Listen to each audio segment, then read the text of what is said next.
Sarong 18 anyos na lalaki na subuot imbuelto sa mga panahabon sa merkado publiko kan syudad ni Naga. Nakuanan panin marijuana kan masitar kan mga market guard. Ang detalyes sa report ni Jessica Calinog. Mantang nagpapatrolya sa may ukay-ukay section, naabutan kan mga market guard ang lalaking ini sa sarong sarado pang tindahan.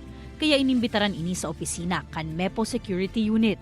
Ang lalaki, pigbistuman, nasaro sa mga nanraransak sa pirang mga tindahan sa Naga City People's Mall. Maluya ako na ang barakalan, pagkatapos araw pa kan mangyayari sa muya. So, ang sarupan, seguridad midig niyo, yan mga steel gate, may mga awang, nakakaagisin na dyan. Kaya sabi mi man sa inda, kung pwede, iskosaron na madagdagan yan. Pigaasikaso naman subot na matahuban ang mga siwang na piglulusutan kan mga may maraot na katuyuhan sa merkado. Naging direktiba ko po sa mga pag-iriba na from time to time po makakandak kita po ng roving duman or motor patrol po. Maski po nga ni ugwan ng steel gate kasi po talagang nagibosin ng pagi.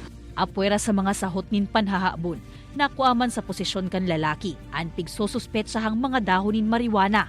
Rason nganing areston ini kan kapulisan. Bawa ko man po ka itong bag. Nakuha ko malang tapo sa kulgante. Hindi ko man po aram na may laman pa ng duto. Nagpositibo man sa paggamit nin shabuan suspect. Sigun sa Naga City Police Office, kadaklan sa mga imbuelto sa illegal na droga na iimbuelto man sa iba pang krimen. Actually, alarming po yan. Kaya that is why nga nakapokus yung government natin sa eradication. Kasi it's not the, aside from the effect from to a person, is yung mga nagagawa niyang krimen because of that substance. Angat subuot sa pulisya ang mga nakakalusot man giraray sa pangil kanlay.